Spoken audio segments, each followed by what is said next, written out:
now that we have some of the basic formulas for geometric shapes that we run into a lot, we're now going to do the next section, so we're going to move on. This is section 11.7. It's I can compute the areas of composite figures.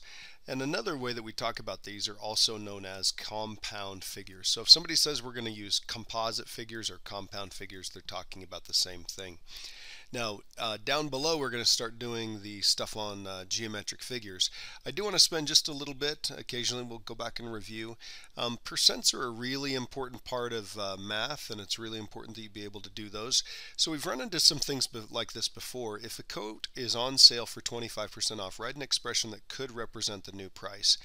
Well, the quickest way to figure this out is to say, you know what, if I was going to pay 100% of the price, but now they're going to give me a 25% discount, that means I only have to pay 75% of the original price. So one way that you could write it down, probably the quickest way to write it down, would be 0.75 times C. That's a really quick way to do it. The other way to do it is to say, well, the original price is C. It didn't tell us how much it cost, but then we're going to take off 25% of that price. So that's going to be 0.25 times C. Now we've seen these expressions before. These two should be exactly the same thing, and they are. If I were to put a 1 in front here, meaning 100% of the original price minus the 25%, these are now like terms, and then I can put those together and I can get this expression right here. So these are the same thing. So if you wanted to express it like this, that's just fine. If you want to express it as 0.75C, that's totally okay too. Just fine there. And if you have to pay 6.85% sales tax on a pair of shoes, write an expression for the total cost. Well, they didn't tell us how much the shoes cost, so we could do this. We're going to pay 100% of the price, so I'll put a 1 right there. And then we're going to add, remember, we need to put that in as a decimal. So this is going to be 0.0685. That's going to be the percent times the cost of the pair of shoes. So I'm going to pay 100% plus a little bit more. That would be one way to do it. And then again, like we were saying up above, you could do the same type of thing, except for in this case right here, we're going to be adding rather than subtracting. So we could write this down as 1.0685 times S. And again, that's probably the quickest way to get the answer. Now, what would be interesting is, would you know what to do if we said, hey, what if you got 25% off on the coat, but then they asked you to pay sales tax on top of that? How would we represent that? Well, the cool thing about this is we can kind of combine the two ideas. The shortest way to find the answer for the price of the coat would be this, 0.75 times C. That's going to be how much the coat cost, but then we have to pay 100% of that plus the 6.85% sales tax. So what we could do is we could just multiply the 6.85 out here, and this right here would be the answer for how much we'd have to pay in total for that coat. It's 25% off, represented right here, and then we've got to pay the full sale price, and then that 6.85% on top of it. Now down below here, and if you need to, pause the video and then work ahead here just a little bit. It says draw diagrams of all, or it says draw a diagram of all the basic geometric figures that we've learned. The formulas for in section 1.5 and 1.6. Label all the important parts and write down all the formulas next to each figure. So you'll notice that I've got each one of them here. So I did a rectangle right here. A rectangle is just a special type of parallelogram. We talked about that principle of parallel slices and Cavalieri's principle, if you want to call it that. These two are essentially the same thing. A rectangle is just a special type of parallelogram, so what we need is we need the base and we need the height, meaning the distance from that top to the bottom. And it just so happens that on a rectangle, because that side is straight up and down, it meets it perpendicularly just like this height does, that the formula would be the same. That side happens to be the height. If we're talking about a triangle, the formula for the area of a triangle is 1/2 base times height. And you'll notice that we've got the base right here. The height on this one happens to be outside the triangle, but again, we've got that mark with a square right there that makes sure that the height is perpendicular to the line containing the base. I've chosen to draw a trapezoid in a little bit different way. A lot of times we'll draw a trapezoid like this, and I'll do B1 here and B2 here, and then this right here, that would be the height. There's no problem doing it that way. That's totally fine, but sometimes it's nice to kind of tilt it up. But again, the formula is area equals 1/2 quantity base 1 plus base 2. So you add those two bases together and then you multiply that by the height, the distance between the two of those. And then we had those two formulas in the last section where we were talking about circles. The formula for the circumference, in other words the distance around the outside, fancy name for the perimeter, is 2 pi r, and the formula for the area is pi r squared. And we talked about how to keep those straight because people mix these up all the time. Area is always measured in square units, so that's the one with a square on it. Again, they both have a 2, they both have a pi, they both have an r. The one that's squared is the one that's talking about area. Okay, let's go on and let's talk about these composite or these compound figures and how we're going to deal with those. So a composite figure, so we'll write composite. A composite figure is a geometric shape made up of more than one basic geometric figure. So we've got all these basic geometric figures that we've been learning about, and what we're going to do is we're going to make a figure that's kind of a combination of a couple of those. So a composite figure can be broken into basic geometric shapes to make computing the area easier. So we're going to take a look at a couple of examples, and this is what we mean by a compound shape, a compound figure here. So you'll notice that we've got not a rectangle, not a square, just kind of a weird shape. It's like a big rectangle with a rectangle cut out of it, or maybe two rectangles that have been put together or something like that. We've got kind of a, well, this is actually a square here, and then we've got a half circle on top of it. So we're going to run through and we're going to learn how to do these. Now, one of the best things that we can do here is make sure that we're going to show the basic shapes that we're going to use. Now, on this particular one, I'm actually going to do it two different ways. I'm actually going to stick with this idea right here. I'm actually going to kind of imagine that I'm making a little cut right there. So I am going to zoom in and make this a little bit bigger so we can kind of see what's going on. And again, notice on the instructions that it says we need to round to the nearest hundredth. So I'm going to take these two shapes right here. I'm going to take this tall rectangle, I'm going to compute that, and then I'm going to add whatever we get when I do this small rectangle. Now, you'll notice that there are only dimensions given on this part up here, and we can use that to figure out like how tall this one is right here, because we're definitely going to need that. So on this one right here, I notice that this is 3.1 centimeters. So that would be this piece right up here. I'm going to draw that right here. I'm going to put 3.1 centimeters right there. Now, there wouldn't be any problem putting it on both. In fact, if I want to, I can. There's no issue there whatsoever. But then the question is, how tall is it right here? How far is it from the top to the bottom? Well, it's not indicated on here, but if we look over on this side, we've got 3.4 from here to here. And then how far is it in this dotted, or for this dotted line right here? Well, if we take a look over here, that would be 3.7. So I'm going to transfer that 3.7 over there. So from here all the way to there would be the 3.4 plus the 3.7. So if you add those together, I believe you get 7.1. Let's see, that would be an 11, one more. Yep, 7.1.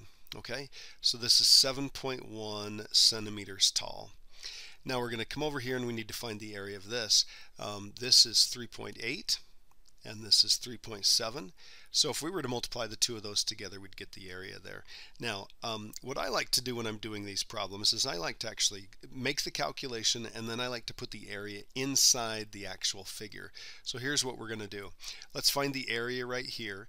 It's 3.1 times 7.1, so 3.1 times 7.1. Whoops. 7, working on the 7.1, there we go. And we get 22.01, no rounding there, so 22.01. And I'll just put a dotted circle around that so I know that that's the area right there. And then let's compute that one, 3.8 times 3.7, 14.06. Okay, so we've got 14.06, no rounding or anything like that on either one of these. So there are the areas, and notice that I've indicated I need to take this big area right here, add it to that one. So we're going to take 22.01 and we're going to add that to 14.06. And let's see, I'm going to say we're going to get 36.07. and that's going to be in, remember these were centimeters times centimeters, so both of these were centimeters squared. So the area there, remember area is always measured in square units, so this is going to be 36.07. Now I want to show you something kind of interesting on this problem. Now you can't do this on every single one of them, but let's say you looked at your neighbor's paper and your neighbor did this. Instead of doing this rectangle, add that rectangle, what if your neighbor did this, a big gigantic rectangle, and then they subtracted a smaller rectangle? Well, that would be this big rectangle taking out or cutting out this little rectangle right here. So let's figure out what we've got here. Now we already figured out how tall it is from top to bottom. That's going to be 7.1. Then we need to figure out how far it is from here to here, where that's going to be 3.1 plus the 3.8. So 3.1 plus 3.8, that's going to be 6.9. Okay, so from here to here it's 6.9. Now we need to figure out how big this little rectangle is that we cut out here, and notice that we've got 3.4 for the height and we've got 3.8 for the width. So again, grab the calculator and let's get this figured out. So we're going to do 7.1 times 6.9. Okay, so I get 48.99. So 48.99, dotted circle around that. I always like to double check and make sure I put it in there right. Okay, I think we're in good shape there. And then we're going to do 3.4 times 3.8. 3.4 times 3.8. I tend to have trouble getting those in there tonight for some reason. Multiply those together and we end up with, so this is 12.92. So 12.92. Now if we did this the right way, if we take 48.99, if our thinking is correct, we should get the same answer either way, because it shouldn't matter whether we kind of build this up from two pieces or kind of arrive at it by taking a big piece and then subtracting a little piece. So let's see what we get here. We'll take these two answers, 48.99, and we're going to subtract 12.92. 12.92, we're good there. 36.07, and look, it matches up. So we're in great shape. We know that we got the answer right, and this is actually a good thing to do, whether we're adding those together or subtracting them. Two really good methods for doing that problem. All right, let's take a look at the next one. Again, I'm going to draw the two shapes here. This shape happens to be a square, and then we're going to add. Now there's actually a name for this. This is half a circle. So we've got a square 11.6 by 11.6. Got a square right here, and this is half a circle. So a half a circle is actually called a semicircle. A semicircle. Now the formula for the area of a half a circle, let's stop and think about this. The formula for area is pi r squared. But we don't want the whole thing. We don't want an entire circle. We only want half of it. So what we're going to do is we're going to divide the whole thing by 2. So let's go ahead and figure this out. This one is 11.6 times 11.6. So we'll go ahead and throw that in the calculator. In fact, I'm going to do something that'll shorten this out. 11.6 squared. So let's see what we get. 134.56. 134.56. Again, dotted circle around that because that's our answer for that one. If we have to go back and check, we've got some math to kind of back it up, and we can see if we made a mistake somewhere. This one right here. So let's stop and think. You've got to have the radius in order to figure out what the area is. And we don't have the radius. We drew a little picture over here, but what we need is that distance right there, or you could draw it on the other side if you wanted to. So let's stop and think. What would we do in order to find the radius? Well, the radius is exactly half of this right here, because we can transfer this 11.6 up here. So the radius is going to be, I'll draw it up here, the radius is going to be 11.6 divided by 2. So 11.6 divided by 2. Let's see, how about 5.8? Again, let's just do a little bit of double checking here. 11.6 divided by 2. Looks good, 5.8. So here's what we're going to do. The area is pi times 5.8 squared, and then we're going to divide the whole thing by 2. Now, when you're doing something like this, you want to make sure you plug it into your calculator correctly. So I've got the 5.8, then we're going to square it, and then we're going to divide by 2. Now, this looks kind of crazy here, depending on what calculator you have and stuff like that. So we think this is the answer, 52.8 8.4, or maybe we'll round up to 8.5. Let's take a look over here. There's a 1. Nope, so we're going to leave it 8.4. So 52.84. Now, in order to just double check and make sure, because sometimes people have trouble plugging everything in on one line on the calculator, let's do this. Let's do pi times 5.8 squared. We'll just do, whoops, trouble there again, 8. And let's do that. And then that's the entire circle, and then we only want half of it, so we're going to divide by 2. So there's our 52.84. So I'm going to write 52.84, put a dotted circle around that, and then the answer to the problem is going to be the 134.56 plus the 52.84, and let's see what we get there. So 134.56 plus 52.84, and again, I always like to double check and make sure I haven't made any mistakes plugging it in the calculator. 187.4. So we got 187.4. Don't forget what the units are. This is centimeters, so this is going to be area, so it's going to be centimeters squared. So there we go. Okay, let's take a look at the last two. All right. This one is kind of a unique problem. There are lots of different ways that you could cut this up. I've had people say, well, gosh, we could maybe make some triangles, and then we'd have a trapezoid, so we could have a trapezoid and a triangle. Lots of different things to do there. You want to kind of pick the easiest way to do this, so I really think that would be overcomplicating things. How about we just do a rectangle on the top and a parallelogram on the bottom? So the rectangle on the top, notice that we've got 8 here and 6 here.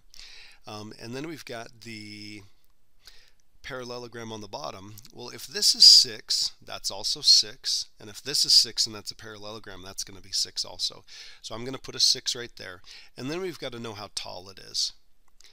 Now, we might look at it and say, gosh, these kind of look the same, or kind of come up with some funky way to do this. You don't have to do anything like that. You just have to think, okay, the distance from the top side to the very bottom side is 14. That's what this measurement out here indicates. So if 8 of those are used for right there, from top to bottom would be 14. If 8 are used right there, that's got to be 6. So this is 6 units tall. So I'm going to change colors so I can make this look a little better. So the area of the parallelogram is base times height. That's going to be 36. The area of the rectangle is base times height, so that's going to be 48. So then we're just going to add the two of those together. So we're going to take 36 plus 48, and we end up with, you can go ahead and double check me there, 84. Again, it seems like a lot of these were centimeters, so this is going to be centimeters squared because we're talking about area. All right, this last one is kind of interesting. It's got a few shapes in here, and it's already broken up for us. There's a triangle right there, and there is, it's not a semicircle this time, it's a quarter of a circle. So we're going to do a quarter of a circle. Okay, that looks kind of ugly, but that's the way it is. And then we're going to do a triangle. So that's what we're going to do to compute the area. Now there are a couple cool things about this. First of all, this right here, okay, so if we were to just ignore all of this, okay, I know you can still see it. There's the triangle. The base is 12.1 and the height is 11.2. Okay? Now we'll turn our attention to this over here. This is on a circle. So any one of those is a radius. So the radius on this is 11.2. And in fact, let me write this outside so that looks a little bit better. So the radius is 11.2. Okay, and it's kind of interesting that they give us this right here, but we could actually swing this down here and we could say that that's 11.2. So if for some reason you had to find the distance from here to here, you could actually add the 11.2 and the 12.1 together. Now, the cool part about circles is all you need to know is what the radius is, and you can compute the area, because remember, it's pi r squared. But again, we don't want the entire circle, we only want a fourth of it. So we're going to take whatever the answer is and divide by 4. So let's go ahead and do that right now. We'll grab the calculator. We're going to do pi, whoops, clear that off, pi, and then we're going to do the radius of 11.2, and we're going to square that, and then we only want a fourth of the circle, so we're going to hit divide by 4. And I mentioned how we can do this before and kind of verified that it's totally okay to type it in the calculator this way. We get 98.52, not enough to round it up to 53, so 98.52. So 98.52, dotted circle around that right there. And then this is a triangle, so the formula there is 1/2 the base, which is 12.1, times the height, which is 11.2. We'll throw that in the calculator. Let's see what we get there. So the 1/2 I'm going to do is 0.5, just because that's more convenient. And then we're going to times that by 12.1. and then times that by 11.2. And again, you'll notice because these are all numbers, I don't have the advantage of using the implied multiplication right there, so I do have to put that dot in there, or I suppose I could do parentheses, but that's just going to take longer. So I've got the 1/2, I've got the 12.1 and the 11.2. Throw that in the calculator, 67.76. So 67.76, and then we're just going to add those together. So 98.52, 67.76. Add those together. We'll let the calculator do the hard work here. And notice that I've already got the 67.76, so I'm going to add the 98.52 to there, and we end up with 166.28. So 166.28. This is the first one we've run across that doesn't have centimeters, but this is meters, and we're talking area, so this is going to be square meters. Oh, there we go. Okay, so square meters there. Okay, if we take a look at the other side, just to run through a couple more examples here, you'll notice this says show how you would find the area but do not compute the area. And it says try to think of the most efficient approach. And when we say most efficient approach, what we mean is usually the smallest number of shapes. So if we take a look at this one right here, I think probably the easiest thing to do would be to say this. Let's cut that off right there, and we're going to do a big parallelogram, and then we're going to add a small parallelogram. Okay? Now, it doesn't say compute, so we don't need to worry about, gosh, how would I figure out how tall this is and different things like that. Although it wouldn't be too bad, because if this is 22 from here to here, that's 22 from here to here, so that would have to make up the difference between 22 and 12, so that's got to be 10. And notice from top to bottom here is 8, but from top to bottom here is 9, so that would have to be 1. So we could do that relatively easily. Couple different things that we could do here. One thing we could do is we could cut off the ends, and we could do 2 triangles, or if you look, they're just exactly the same. You could double it, and then you could do whatever that rectangle is in the middle. Or something that would be kind of clever on this one is, what if we were to just draw a line like this? We've got a trapezoid on the top and a trapezoid on the bottom, so we'll do 2 times just one of those trapezoids and see if we could figure it out that way. Okay.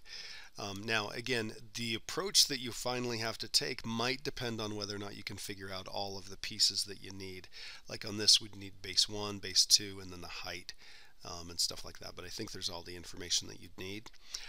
This one right here, rather than doing this and having 1, 2, 3 pieces, rectangle and then 2 triangles, probably better to do this. We'll do a big rectangle and then we'll subtract that small triangle. Okay, so sometimes it's a matter of looking at it and figuring out the most efficient way to do a particular problem.